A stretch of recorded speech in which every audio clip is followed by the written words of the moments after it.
Iran से बातचीत fail हुई तो क्या करेंगे ट्रंप? यूएस और ईरान के बीच चल रहे तनाव के बीच अमेरिकी उपराष्ट्रपति जेडी वेंस का बड़ा बयान सामने आया है। व्हाइट हाउस में एक प्रेस कॉन्फ्रेंस के दौरान उन्होंने ईरान से चल रही बातचीत की स्थिति के बारे में जानकारी दी। साथ ही ये भी बताया कि अगर ईरान के साथ कोई डील नहीं होती है तो यूएस प्रेसिडेंट डोनाल्ड ट्रंप का प्लान बी भी तैयार है। यूएई हमले पर ईरान को समझाने चला था जर्मनी। ईरान को जर्मन चांसलर फ्रेडरिक मर्ज के हालिया बयान पर सख्त आपत्ति है।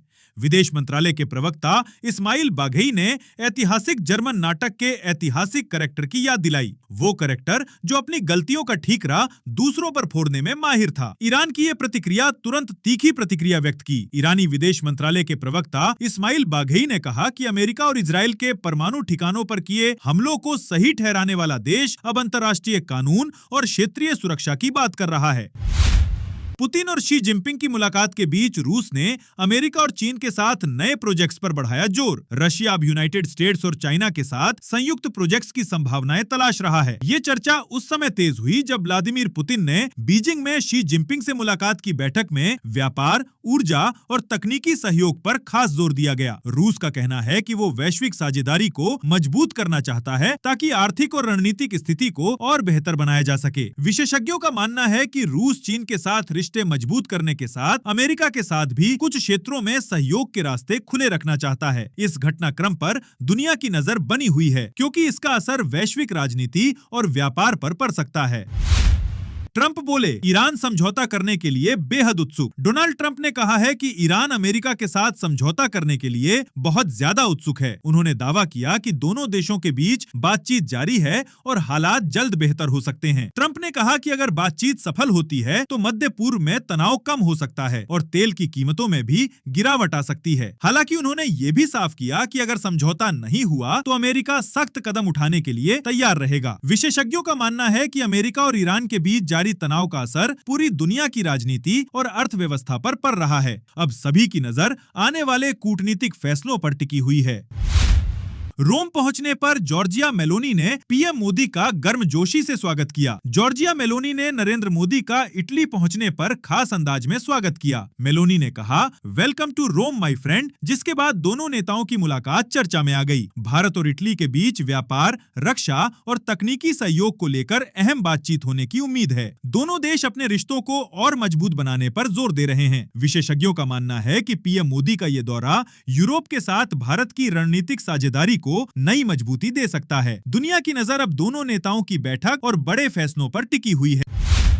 ऑर्का व्हेल को दूसरे पार भेजने की योजना पर बढ़ी चिंता। मैरिनेलैंड की ऑर्का व्हेल को लोरो पार भेजने की योजना को लेकर पशु कल्याण समूहों ने चिंता जताई है। विशेषज्ञों का कहना है कि लंबे सफर और नए माहौल का असर व्हेल की सेहत और व्यवहार पर पड़ सकता है। पशु अधिकार संगठनों ने कहा कि ऑर्का जैसी समुद्री जीवों को सीमित जगह में रखना पहले से ही विवाद का विषय रहा है। अब उन्हें दूसरे पार्क में भेजने की योजना पर नई बहस शुरू हो गई है। वहीं पार्क प्रबंधन का कहना है कि सभी जरूरी सुरक्षा और देखभाल के नियमों का पालन किया जाएगा। इस मुद्दे पर दुनिया भर के पशु प्रेमियों की नजर बनी हुई है।